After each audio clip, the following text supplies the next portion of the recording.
Hey guys, what's going on? This is Chris, bringing you a new Dark Souls playthrough. You may be wondering why I'm starting another playthrough when I actually did not finish the last one. Well, the last one didn't get finished because I used him as kind of like a tour guide for my Dark Souls texture pack that I created and released. So continuing off with him would have actually made no sense, just because you would have seen I had, completely different amounts of souls and humanity, and I had been through a bunch of places already, so it kind of killed the playthrough. And I've been really focusing on getting that up to snuff, and then I'm also working on a couple other projects for Dark Souls, some other texture packs, and I'm actually working on a graphic injector for it, but I won't go into that right now. What's going to be interesting about this playthrough is I'm going to be dabbling in pyromancy. Pyromancy is something I have never dabbled in since I've played Dark Souls. I have done everything from no shield runs to soul level 1 playthroughs, you name it. I've even done an intelligence build or a magic build and discovered how ultimately overpowered they are. But I've never dabbled in pyromancy, so I thought it would be kind of cool to do that. And also, I'm hoping that there's one of my friends is thinking about doing a complete co-op playthrough with me. So if everything lines up properly, it looks like this playthrough is going to mainly be a co-op playthrough, and he's going to be a mage. So it's hopefully this will be for a very interesting playthrough. So anyways, let's get started. Now, a couple things are, one, like I said, this is most likely going to be a complete co-op playthrough. Also, number two, I want to try to keep, I want to try to use as much pyromancy as possible. From, like I said, from all the pyromancies like Fire Tempest to Fireball to Great Combustion, all that stuff. Also, what was I gonna say? Yeah, this actually is going to be very entertaining and very interesting, because I've never really dabbled in pyromancy outside of Power Within, and I really want to take advantage of pyromancy as much as I can this playthrough. So I'm hoping that this turns out to be a good playthrough. I might be skipping around a little bit on this first video, because this is going to be me getting prepared for the playthrough. I want to grab a better weapon. I want to just do certain things before I really start getting into the playthrough. So if this video is kind of jumping around a little bit, I apologize, but I really don't want to bore you guys with stuff you've already seen before a million times. So anyways, let's get into this.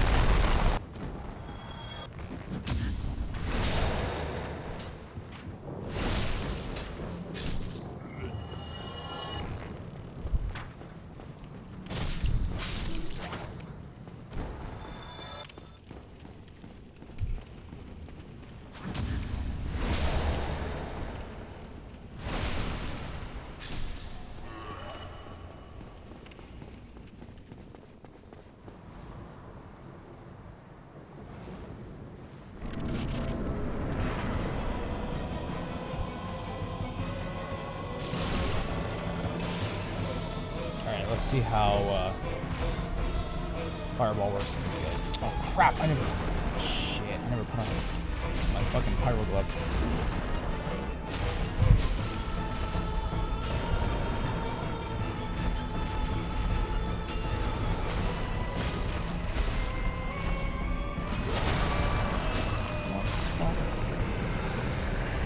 All right. Mistake number one. Didn't even put my damn pyromancy flame on my hand.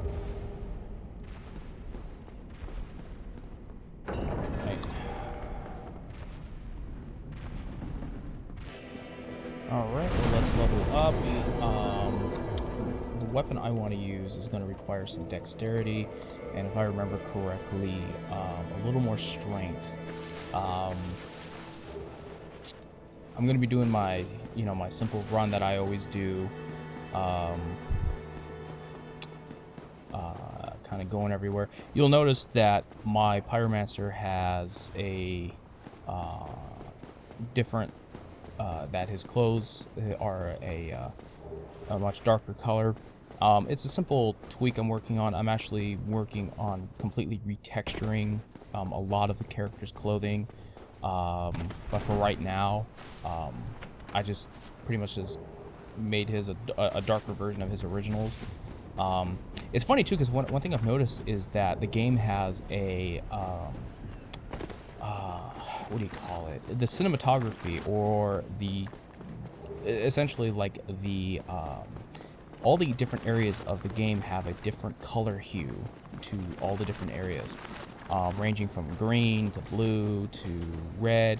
Like here, I noticed that the color hue is a little greenish, while as in areas like the demon ruins and all that, it gives the game kind of like a reddish hue.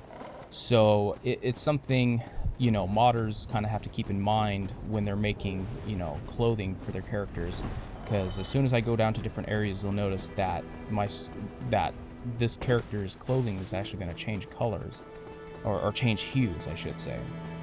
So that's why, if right now it looks a little green, that's basically the reason why. Okay, right now we're gonna go grab myself the Dragon Crest shield. Let's grab this first. Grab myself, like I said, the Dragon Crest shield. Get myself a decent shield. And let's hope that I not get one-shotted by this fucking dragon. This guy loves to one-shot you. It's funny because most bosses in the game will not one-shot you, but this non-boss enemy will easily one-shot you. Okay, good. Just gotta time that right. I could really give a shit about the Sword of Astora right now.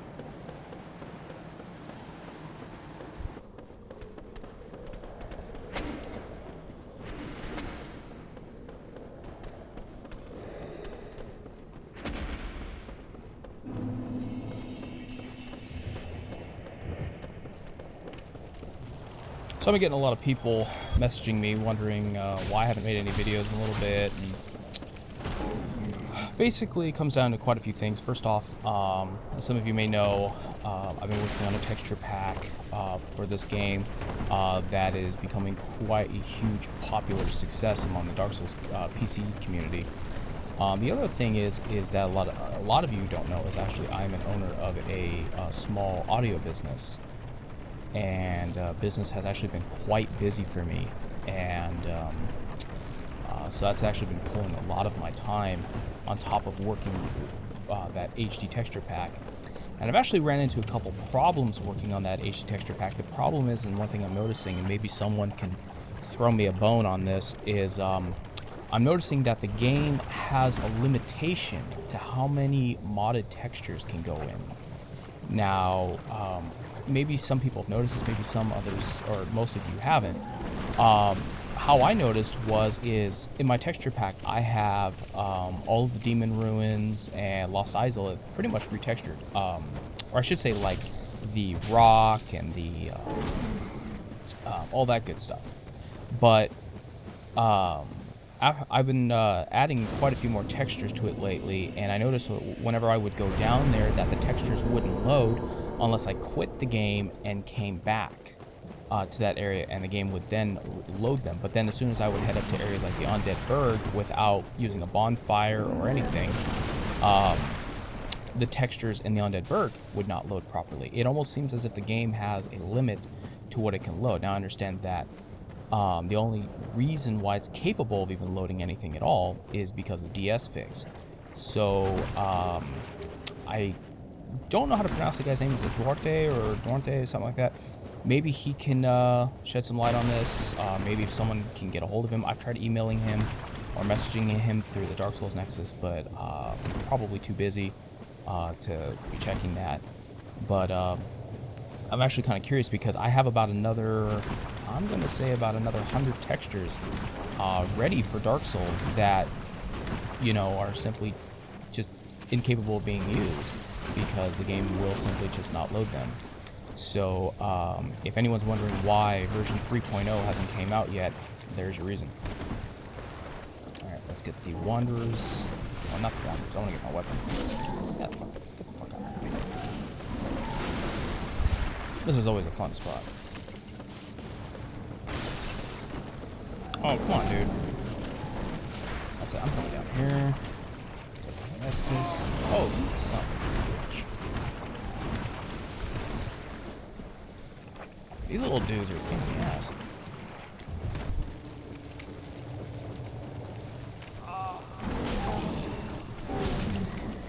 You fucker.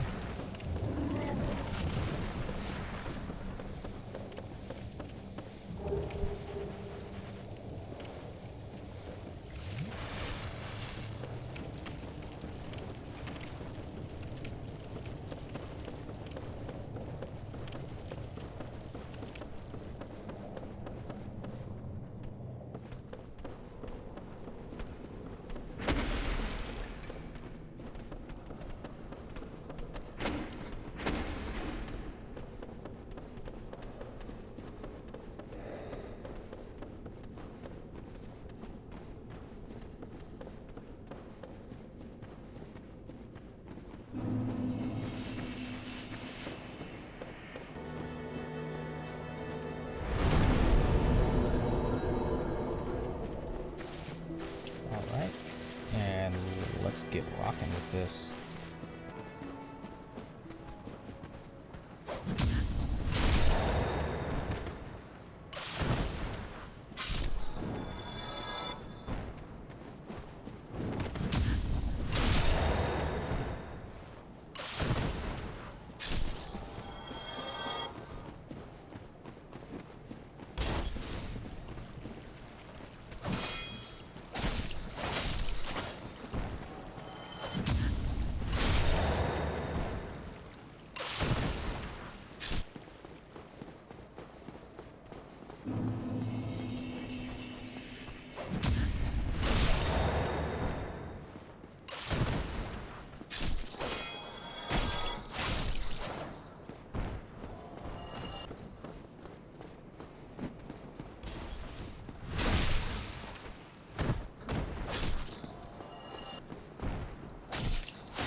Okay, so right now I'm going to be heading towards the Taurus Demon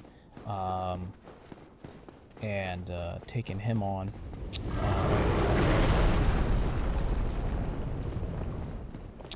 What was I gonna say?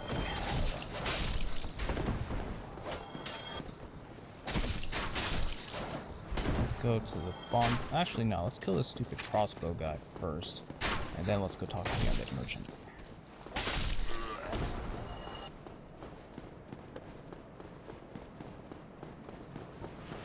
Oh, I always forget about that. Oh, yeah. Let's do some pyromancy, actually, for once. Even though it's supposed to be a pyromancy build. There we go. I knew that shit would come in handy.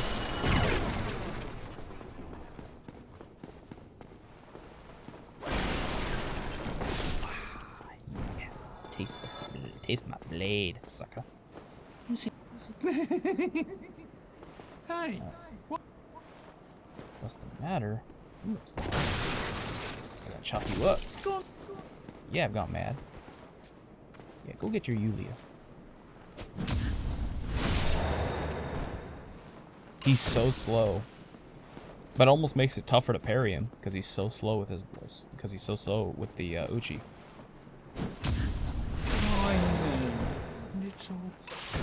Yulia.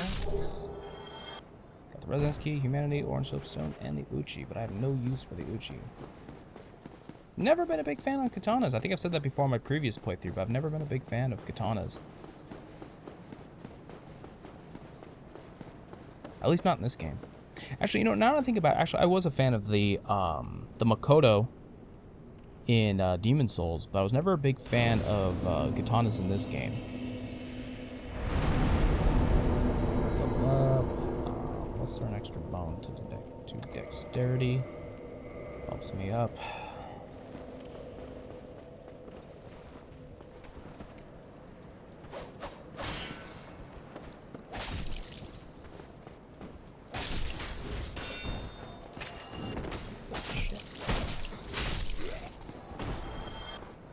You got it, you know.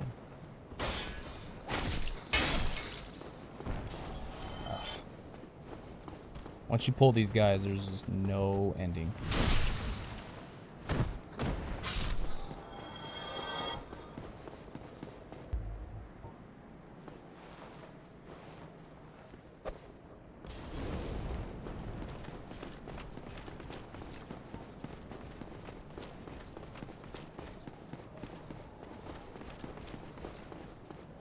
Come on, Mr. Black Knight. It's Tango. I remember when these guys used to fucking intimidate the shit out of me. Now they're like fucking jokes. It's one thing I love about Dark Souls, or about just Souls games in general, is they definitely do make you a significantly better player. And not just at Dark Souls, but at all video games.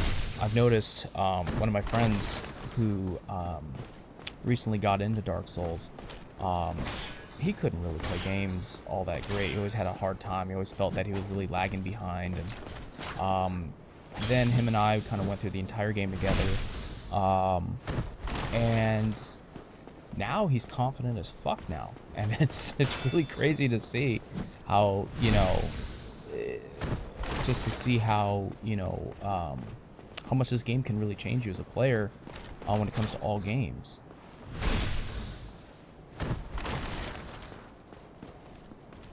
I'm really hoping that Dark Souls 2 keeps that up. I'm really hoping that Dark Souls 2 brings to the table what Demon Souls and Dark Souls brought to the table for this generation, even though Dark Souls 2 is going to be on PC and on current gen consoles. I'm actually kind of curious to see if they're going to bring it to next gen consoles.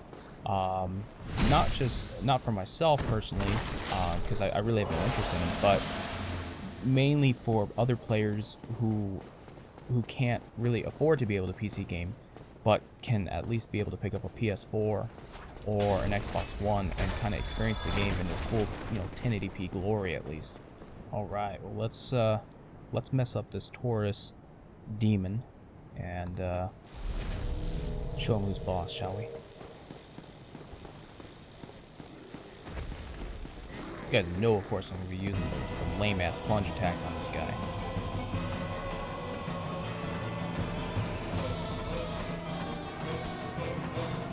Come on, Mr. Taurus. That's right. How'd that shit feel?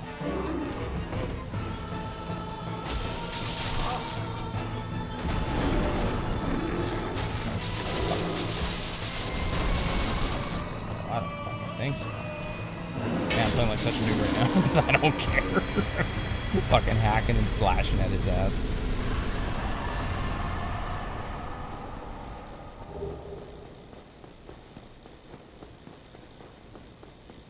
Sometimes it just feels good to just hack and slash away at an enemy, even if you're getting your ass beat.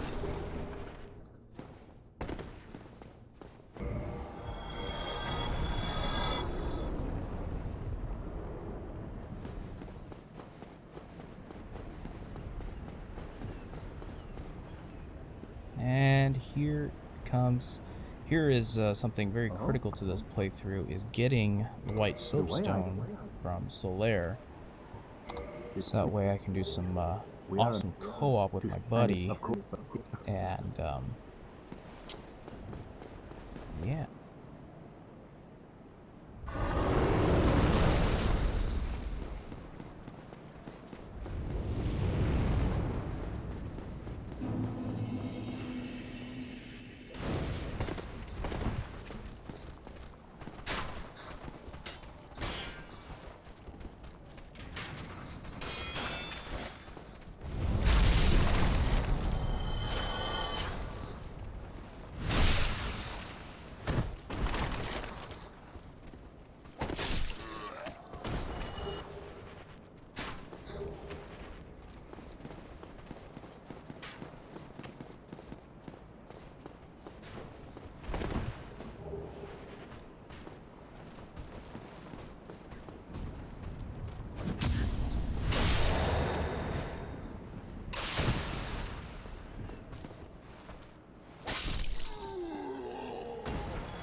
let's go take this weapon right now down to +5.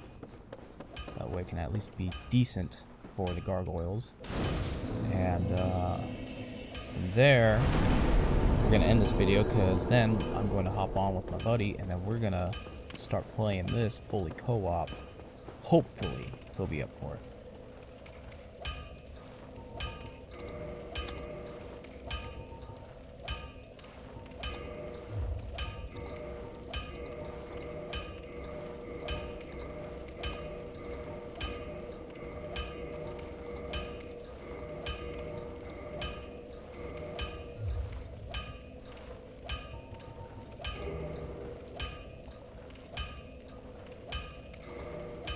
Get yourself.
Alright, let's go down and speak to our friend Lautrec.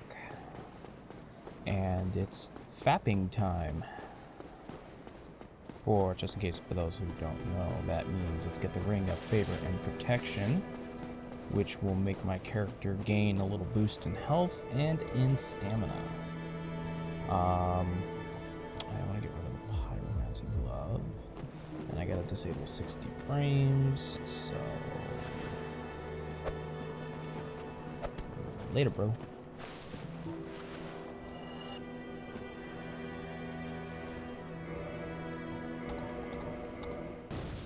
Okay, well, after quitting the game, coming back, you'll find his humanity and the Ring of Favor and Protection right there.